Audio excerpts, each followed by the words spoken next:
नमस्कार, मैं हूं मृत्युंजय कुमार झा। शाम के 5:30 बज चुके हैं और अगले आधे घंटे तक आपके सवालों का सबसे बड़ा मंच तैयार है।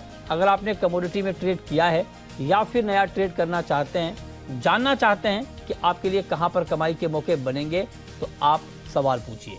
नंबर आप नोट कर लें 02223001634। इसके अलावा आप 02223001635 पर भी अपना सवाल पूछ सकते हैं। और चलिए हम सबसे पहले बात करेंगे आज बेस मेटल की, क्योंकि मेटल कीमतों में तेजी बढ़ गई है और एलएमई पर निकेल का भाव 4.5% बढ़ा है, जिंक में 2.5% की तेजी आई है और डॉलर का इंडेक्स जिस तरह से कमजोर हुआ 102 के नीचे आया है, उसने मार्केट के सेंटीमेंट को मजबूत किया है। चाइना से डिमांड बढ़ने की उम्मीद तो है ही और इम्पैक्ट आज एमसीएक्स पर भी दिख रहा है, यहाँ पर भी तेजी के साथ कारोबार हो रहा है। तो बीरेन जी, पहले तो आपका बहुत बहुत स्वागत। लंबी छुट्टी के बाद आप लौटे हैं सर यूएस से, और लौटने के बाद आज हमारे साथ आप जुड़ रहे हैं। तो ये बताएं सर, पहले तो आप यूएस से आए हैं, जरा ये बताइए कि ये जो मंदी वाली बात हो रही है, यूएस में कुछ फील किया आपने मंदी वाली बात? ग्राउंड पे नहीं दिख रहा है कहीं। जितना हेडलाइन में मंदी दिखती इतनी ग्राउंड पे कहीं नहीं दिखती, मुझे तो कहीं नहीं दिखती। अच्छा, तो मतलब मंदी नहीं आ रही है, ये कह रहे हैं आप? मेरी जेब में मंदी जरूर है बट ग्राउंड में नहीं। आपकी जेब में मंदी कहाँ से सर? आपकी जेब में तेजी थी तभी तो आप गए यूएस। इसलिए वहाँ ऑन सीरियस नोट ऐसा लग रहा है मुझे कि अभी भी इकोनॉमी काफी रिजिलियंट है। हाउसिंग सेक्टर काफी बुलिश है वहाँ पे। अच्छा, तो ये देखकर मुझे ऐसा लगता है कि ये रिसेशन तो है but reach recession, touch and go वाला है, आगे चला गया। ठीक है। अच्छा, अब लौटते हैं मेटल पे सर। आज जो मेटल में तेजी है बीरेन जी, क्या ये तेजी, चूंकि तेजी के पीछे दो बड़ी वजह, एक तो डॉलर का गिरना और दूसरा चीन से डिमांड बढ़ने की उम्मीद का बढ़ना, तो क्या आपको लगता है कि इन दोनों खबरों के दम पर, ये दोनों फंडामेंटल के दम पर मेटल में तेजी और बढ़ेगी? आपकी बात सही है कि डॉलर का जो शार्प फॉल आया 114 से 102 तक का, वो मेन फैक्टर तो रहा। साथ ही फेड ने जो सिग्नल दिए है कि अब उनकी रेट हाइक की स्पीड कम होगी, रफ्तार कम होगी, तो मींस वापस बाजार का सोच थोड़ा लिक्विडिटी पे चला गया है। और खास करके जो रिस्क ऑन एसेट है, बिटकॉइन में जो बाउंस आया, या तो यूरो या इमर्जिंग फॉरेक्स में जो बाउंस आया, और खास करके चाइना रीओपनिंग की स्टोरी, साथ ही साथ एनर्जी ट्रांजिशन को देखते हुए, तो मुझे ऐसा लग रहा है कि मेटल में अभी भी जोश है। और खास करके यूरोप में दो मेजर प्लेयर है, वो कॉपर का मेजर स्टॉक होल्ड कर रहे हैं।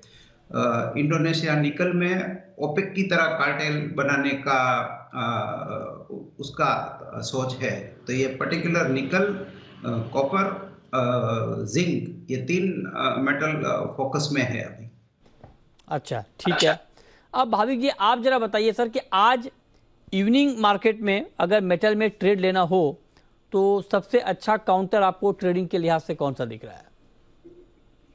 विष्णु मुझे लग रहा है कि जनवरी कॉन्ट्रैक्ट एल्यूमिनियम जो है वो एक बाय कर सकते हैं, क्योंकि ऑलरेडी कॉपर और जिंक में अच्छी खासी रैली आ चुकी है। तो यहाँ से थोड़ी बहुत एटलीस्ट इंट्राडे प्रॉफिट बुकिंग की क्षमता है। हालांकि अभी भी आउटलुक बहुत बुलिश है।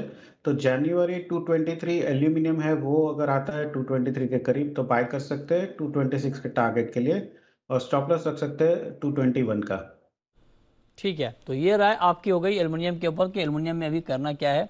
और 223 पर आपने बाइंग की राय दी है, 226 का टारगेट, 221 का स्टॉप लॉस आप एल्युमिनियम में लगा सकते हैं। वीरेन जी, अब जरा आते हैं क्रूड पे। और क्रूड में देखिए सर, तेज़ी लगातार बढ़ती हुई दिख रही है और अभी भी आप देखिए करीब करीब 150 रुपये ऊपर है एमसीएक्स पर कच्चा तेल।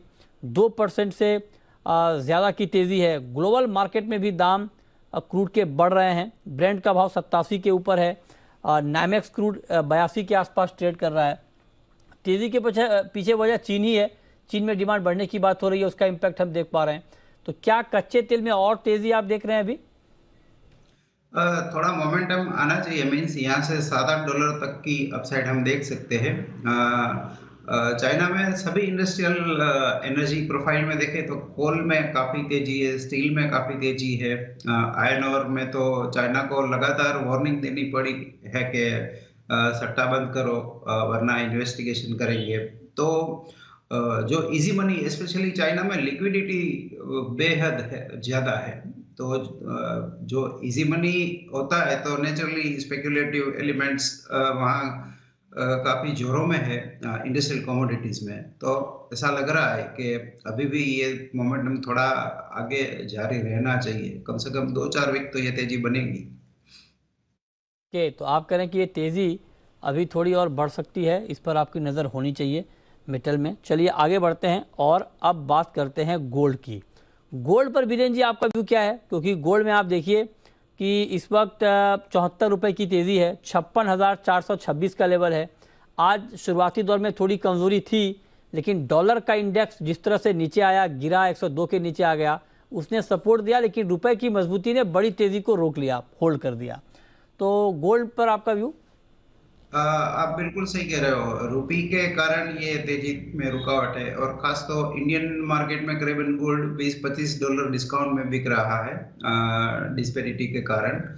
थोड़ा सपोर्ट चाइना से मिला है, वहाँ ये जो ल्यूनर हॉलीडेज है उसकी डिमांड थोड़ी बनी हुई है।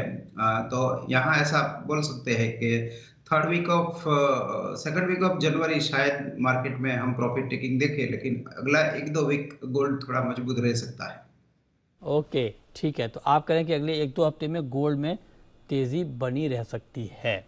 चलिए अब हम शुरू करते हैं सवाल और जवाब। और पहला सवाल है सुनील का, जयपुर से जुड़ रहे हैं हमारे साथ। पूछिए सुनील जी। नमस्कार सर। नमस्कार, पूछिए। वीरेंद्र बकील जी सर से सवाल है मेरा, नेचुरल गैस नीचे में कहाँ तक जाएगी सर? नेचुरल गैस नीचे में कहाँ तक जा सकती है? आज तेज़ गिरावट है, कल अच्छी तेज़ी थी। तो वीरेंद्र जी बताइए एनजी पर आपका व्यू। आप तो यूएस से होकर आए हैं सर, और बीच में जो तेज़ी आई थी उसके पीछे वजह ये बताई गई कि यूएस में गर्मी पड़ रही है, यूरोप में भी मौसम थोड़ा गर्म है, इसलिए डिमांड कम हो रही है। क्या लगता है एनजी में? नेचुरल गैस में सप्लाई साइड स्पेशली यूरोप में बहुत ही सप्लाई ज़्यादा है। मींस यूरोपियन कैश मार्केट अगर देखें तो बढ़ के 300 यूरो वाला गैस अभी 40 यूरो हो गया है।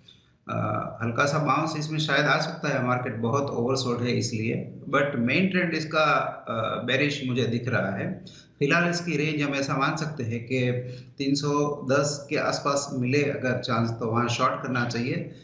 स्टॉप लॉस 330 रखना चाहिए। हम डाउन साइड में 265-270 के आसपास रख सकते हैं। अगर ये होल्ड नहीं कर पाता है 270, तो और गिरावट में शायद 240 जा सकता है। ओके, नेक्स्ट कॉलर पराग हैं कानपुर से। पूछिए Parag. Hello, good evening sir. Good evening, पूछिए। सर मेरा सवाल भाभी जी से था कि आज के लिए गोल्ड में क्या करना चाहिए? आज के लिए गोल्ड में क्या करना चाहिए? 56,433 ये एमसीएक्स पर गोल्ड का ताजा भाव है। बताइए भाविक जी, आज इस भाव पर गोल्ड में क्या करें? जी मृत्युंजय जी, थोड़ा अगर यहाँ से डिप आता है 56,250 के करीब, तो बाय कर सकते हैं 56,500 के टारगेट के लिए, और स्टॉप लॉस रख सकते हैं 56,200 का। हालांकि स्टॉप लॉस जो है वो स्ट्रिक्ट रखिए, क्योंकि कभी भी थोड़ा बहुत प्रॉफिट बुकिंग आ सकता है, बट इंट्राडे बाई कर सकते हैं। इंट्राडे के लिए बाइंग की राय 56,500 का टारगेट आप नोट कर लें। 56,200 पर बाइंग की राय दी जा रही है। नेक्स्ट कॉलर कपिल है। पूछिए Kapil ji. Good evening sir. Good evening, soybean और चने पे राय चाहिए थी। सोयाबीन क्या सर 6500 हो जाएगा, और चने में जिस तरह से बोनी के आंकड़े कम आ रहे हैं, बोनी भी जबरदस्त कम हो रही है एमपी में, अपने महाराष्ट्र में, तो क्या 6000 चना हो जाएगा सर? बताइए बीरेन जी। चने में थोड़ा वेदर रिस्क मुझे दिखा है, और गवर्नमेंट ने जो रिसेंट इंडिकेशन मिल रहे हैं पल्सेस का, दलहन का बफर स्टॉक बनाने का, तो ये देखते हुए मुझे थोड़ा अपसाइड तो जरूर लग रहा है इसमें। और सोयाबीन में स्पेशली अर्जेंटीना का ड्रॉट काफी सीरियस है। मिल सोयाबीन खल काफी मजबूत है ग्लोबल मार्केट्स में, और अपनी एक्सपोर्ट्स भी इंडियन खल की लास्ट ईयर की तुलना में ऑलमोस्ट डबल हुई है। तो सोयाबीन में भी मेरा टेम्पररी ध्यान बुलिश है, चने में भी बुलिश है। ओके, सोयाबीन में भी आप तेजी में हैं और चने में भी आप तेजी में हैं, इस पर आप नजर बनाकर चल सकते हैं। नेक्स्ट कॉलर सुधीर हैं पानीपत से। पूछिए सुधीर जी। जी नमस्कार जी। नमस्कार, पूछिए। इंटरडे में चांदी में क्या किया जाए, क्या कहाँ पे बाई की जाए, कहाँ सेलिंग की जाए? इंट्राडे में कहाँ पर बाइंग, कहाँ पर सेलिंग? सिल्वर में। ओके, बताइए भाविक जी। इंट्राडे में सिल्वर की अगर बात करूं तो आई थिंक बाइंग कर सकते हैं 69,420 के करीब, टारगेट रख सकते हैं 69,800 का, और स्टॉप लॉस रख सकते हैं 69,100 का। और इसमें भी मुझे आज के शाम को लग रहा है कि थोड़ी बहुत कम ही मूवमेंट आएगी, तो अगर थोड़ा भी प्रॉफिट मिलता है तो ले लीजिए, और 69,100 का स्टॉप लॉस जरूर से लगाइएगा। ठीक है, ओके। नेक्स्ट कॉलर हितेश हैं मध्य प्रदेश से। पूछिए हितेश जी। जी सर, गुवाहाटी 7,500 रुपये आएगा या नहीं आएगा सर? ग्वार 7,500। जी सर। अच्छा बीरेन जी, लोग आपको बड़ा मिस कर रहे थे ग्वार पर आपका व्यू सुनने के लिए लंबे वक्त से। ग्वार देखिए मतलब अंडरटोन पॉजिटिव दिख रहा है, मतलब मार्केट गिरने के लिए तैयार नहीं है। आज तो तेजी इनफैक्ट 6,400 के ऊपर क्लोजिंग हुई है फरवरी वायदा की। मैं अगर आपसे फरवरी वायदा के पॉइंट ऑफ व्यू से पूछूं, ग्वार का कहाँ क्या लग रहा है सर भविष्य आपको? इसमें वाइब्रेंसी, अगर आप मुझे पूछो कि कमोडिटी में कोई एक ही प्रोडक्ट अगर चुननी है तो मैं ग्वार में बाय साइड प्रिफर करूंगा। इसका मोमेंटम, चार्ट्स और फंडामेंटल भी काफी अच्छा लग रहा है। और चाइना रीओपनिंग की जो बात है तो पर्टिकुलर ग्वार को और खास करके गम के चार्ट्स काफी बुलिश लग रहे हैं मुझे। तो क्या टारगेट है सर फरवरी वायदा की एक्सपायरी? आप ग्वार सीड और ग्वार गम की कहाँ देख रहे हैं? अगर 14,400 क्रॉस कर जाता है, 3 दिन रुक जाता है, तो शायद हम इसमें 15,800 तक का प्राइस गवार गम फरवरी में देखेंगे। और गवार अगर 6,480 होल्ड कर जाता है 3-4 दिन के लिए, तो हम इसमें 6,710 6,730 तक देखेंगे। 6,730 तक आप करें कि ऊपर में भाव जा सकता है टेक्निकली अगर लेवल को होल्ड करता है तो। नेक्स्ट कॉलर विनोद है। पूछिए विनोद जी। विनोद जी आप सुन पा रहे हैं? अच्छा, लगता है विनोद से हमारा संपर्क नहीं हो पा रहा है। अच्छा भाविक जी, जीरे पर आपका व्यू क्या है? जीरे में अभी क्या लग रहा है? देखिए, जीरे में अभी थोड़े बहुत मुनाफावसूली आ रही है, बट अभी भी अगर अंडरटोन देखें तो बहुत बुलिश है। तो मुझे लग रहा है कि अगर थोड़ा भी करेक्शन आता है वापस यहाँ से 33,000 से 34,000 के बीच में, तो बाय की रणनीति रखनी चाहिए। अभी भी मुझे लग रहा है कि टारगेट वापस से ऊपर 36,000 का आएगा, और स्टॉप लॉस मेंटेन कर सकते हैं 32,000 का। ठीक है, तो ये रहा। ओके, अगला सवाल है संदीप का राजस्थान से। पूछिए संदीप जी। हाँ जी सर, कॉटन के बारे में पूछ रहा था। कल आपके एक्सपर्ट आए थे, उन्होंने बोला 90 लाख गांठ अभी अराइवल हुई है, स्पिनिंग मिलों में आ चुकी है। और जैसे सीसीआई का टारगेट है 330 लाख गांठ का। बताइए सर बीरेन जी, कॉटन पर क्या व्यू है आपका? कॉटन में अराइवल में काफी ओपेसिटी मींस के काफी कंफ्लिक्टिंग नंबर्स आ रहा है, बट फिलहाल डिमांड साइड काफी कमजोर लग रही है। स्पेशली जब तक यार्ड का सपोर्ट नहीं मिलेगा तब तक मार्केट ऊपर जाना थोड़ा मुश्किल लग रहा है। ओके, चलिए, तो बहुत शुक्रिया बीरेन जी आपका, भाविक जी आपका हमारे साथ जुड़ने के लिए और इन तमाम सवालों के जवाब देने के लिए।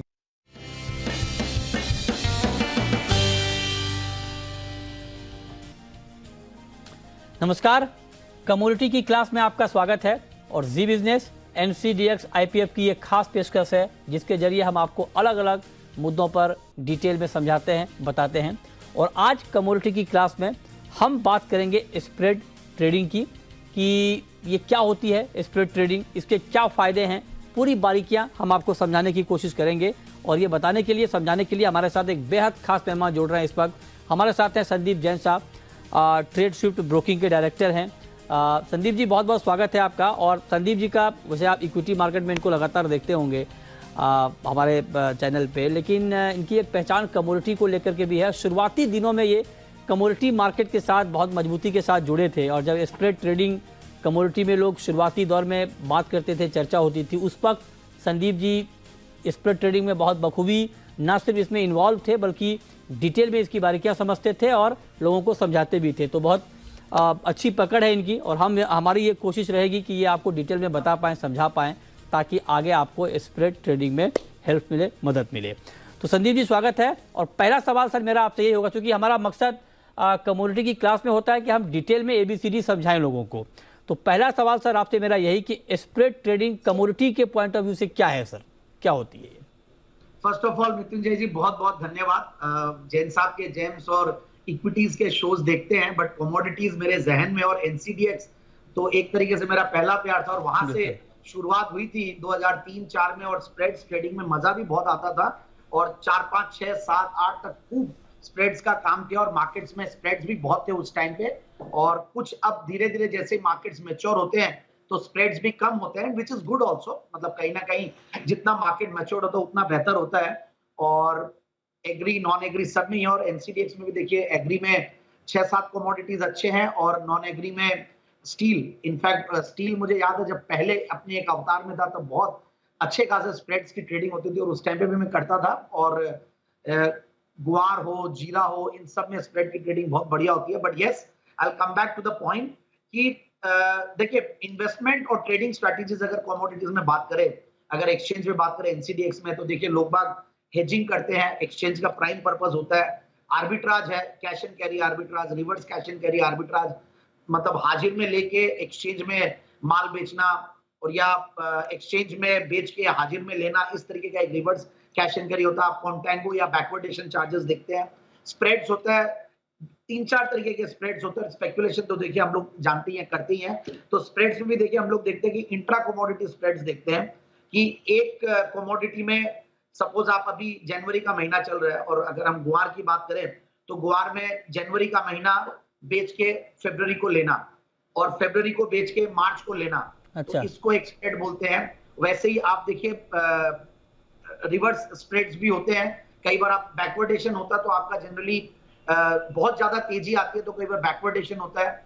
फिर आपका हार्वेस्ट सीजन और ये कुछ फैक्टर्स होते हैं। But first of all I come back to the factors कि आपको एग्री कमोडिटीज में सोइंग सीजन देखना पड़ता है एक कमोडिटी का, अच्छा, हार्वेस्ट सीजन देखना पड़ता है, अराइवल्स देखने पड़ते हैं, एक्सचेंज में डिपॉजिट्स देखने पड़ते हैं, अच्छा, और डिलीवरीज देखनी पड़ती है। इन 5-6 को आप एक साथ जब देखते हो और प्लस ट्रेंड देखना पड़ता है तेजी और मंदी का, अच्छा, तो ये सब मिलाकर एक स्प्रेड्स की वो होती है कि कितना स्प्रेड रहना चाहिए। ओ, ये आपने डिटेल में बताया। सर एक मैं चाहता हूँ थोड़ा सा इसको आप और अगर डिकोड कर दें एग्जांपल के जरिए। अगर मैं आपसे पूछूं, जैसे मान लीजिए अभी जनवरी का जो कॉन्ट्रैक्ट है ग्वार का 6300 पे क्लोजिंग है और जो फरवरी का वायदा है ग्वार का 6405, मतलब लगभग 100 रुपये के आसपास का फर्क है।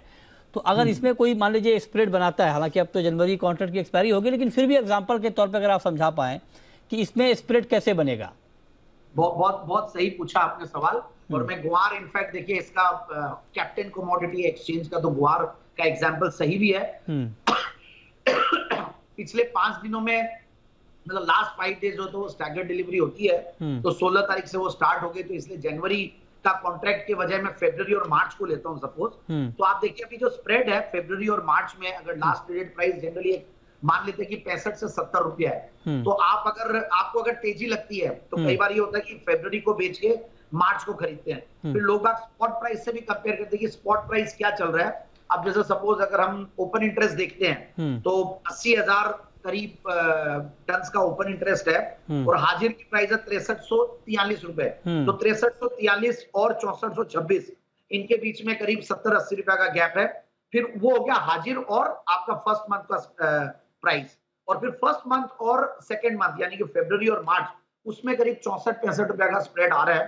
तो अगर किसी को एक नॉर्मल तेजी लगती है, अब देखिए हमारे गुआर में मैं अब अगेन सोइंग सीजन से बात करूं और हार्वेस्टिंग से बात करूं, तो हार्वेस्टिंग जनरली नवंबर-दिसंबर में होता है। अराइवल्स अभी लो है क्योंकि देखिए कुछ फार्मर्स को और इनको लगता है कि प्राइसेस ऊपर जा सकती है, ये एक रीजन है।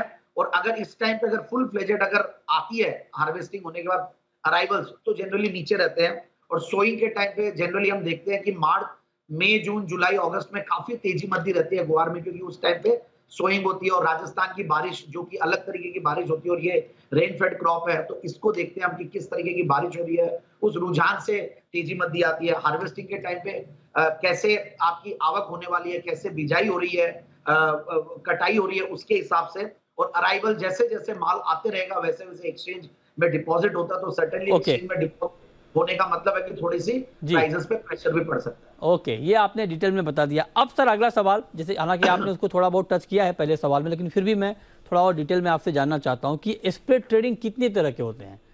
और जैसे मान लीजिए मैं जहां तक देख पा रहा हूं कि जैसे intra market spread, inter commodity spread, option spread, इन तीनों को जरा सर डिटेल में जरा आप समझा दें कि ये तीनों अलग अलग कैसे होता है। बिल्कुल बहुत सही सवाल है। इनफैक्ट इसमें क्या होता है, एक तो इंट्रा कमोडिटी है, सेम कमोडिटी में भी करते हैं। एक क्रैक स्प्रेड होता है अगर इंटर कमोडिटी की बात करें तो, मतलब इंट्रा कमोडिटी, इंटर कमोडिटी और कई बार इंटर एक्सचेंज इंट्रा कमोडिटी भी होता है। अब हम इंटर कमोडिटी की बात करें तो इंट्रा कमोडिटी तो सिंपल है, एक महीना बेच के दूसरा महीना लिया या पहला महीना खरीद के दूसरा महीना बेचा, कॉन्टेंगो और बैकवर्डेशन के हिसाब से। और इंटर कमोडिटी में कई बार क्या होता है, आपने सोयाबीन और सोया के बीच में क्रैक स्प्रेड किया तो इसको, और क्रॉस कमोडिटी स्प्रेड भी होता है, तो इसीलिए ये क्रैक स्प्रेड और क्रॉस कमोडिटी स्प्रेड थोड़े ज्यादा जो मजबूत प्लेयर्स होते हैं, जो समझते हैं, रेशियोज को देखते हैं कि सोयाबीन और सोया में क्या होना चाहिए, उसके हिसाब से वो लोग करते हैं। कई बार ऐसा होता है कि सोयाबीन की प्राइसेस ज्यादा है और उसके हिसाब से सोया ऑयल की कम है, तो वो स्प्रेड उस तरीके से बनाते हैं। तो ये हो गया इंटर कमोडिटी। और कई बार इंटर एक्सचेंज भी होता है कि एक एक्सचेंज में कोई कमोडिटी सस्ती चल रही है और दूसरे एक्सचेंज में महंगी है, तो यहाँ ओके, ये आपने समझाया। अब एक छोटा सवाल सर, संक्षेप में जवाब चाहूंगा आपसे कि स्प्रेड ट्रेडिंग क्यों किया जाए, मतलब स्प्रेड के क्या फायदे हैं, मतलब कोई किसी को अगर रिकमेंड किया जाए कि हाँ स्प्रेड में आइए तो क्यों आना चाहिए, क्या फायदे हैं? देखिए, कई बार ओपन स्पेकुलेशन बहुत रिस्की होता है कमोडिटीज में, और जनरली हर चीज में ओपन स्पेकुलेशन काफी रिस्की होता है। इक्विटीज में लोग बाग अपने सिस्टम से करते हैं, यहाँ पे अपने सिस्टम से करते हैं, बट जनरली हम लोग स्प्रेड जब करते थे, जब एक्सचेंजेस नए हुए थे तब एक स्प्रेड मिलता भी था। और अब जैसे जैसे मार्केट्स मैच्योर हो रहे हैं तो ब्याज बदला बोलते हैं, ब्याज खाने के लिए करते हैं। और कई बार ऐसा होता है कि आपको generally cash and carry arbitrage, ये बहुत पॉपुलर है। लोग बाग अभी जो कर रहे हैं, हाजिर में अपना माल रख देते हैं और यहाँ पे बेचते हैं, क्योंकि कई बार एक्सचेंजेस पे आते तो उनको वेयरहाउसिंग करवानी पड़ती है, यहाँ से डिलीवरी छोड़नी पड़ती है, और आपके ही गोडाउन में पड़ा है तो वो ठीक रहती है और एडजस्टमेंट भी हो जाता है। टैक्सेशन का एक पहले इश्यू था, अब वो भी नहीं है, क्योंकि हाजिर का और इसका टैक्सेशन का जो स्प्रेड था वो भी एक सॉल्व हुआ है लेटेस्ट में। तो मुझे लगता है कि लोग बात जो ज्यादा कर रहे हैं अभी एक्सचेंज में, हाजिर में आपने माल रख दिया और यहाँ बेच दिया तो आपको एक बदला मिलेगा। ओके, बहुत शुक्रिया सर, आपने बहुत ही डिटेल में समझाया कि स्प्रेड ट्रेडिंग क्या होती है, क्या फायदे हैं, कितने तरह के होते हैं, इसमें कुछ और बारीकियां भी बाकी हैं, ये हम आपको आगे बताएंगे। फिलहाल बहुत शुक्रिया जैन साहब आपका हमारे साथ इस खास पेशकश में जुड़ने के लिए।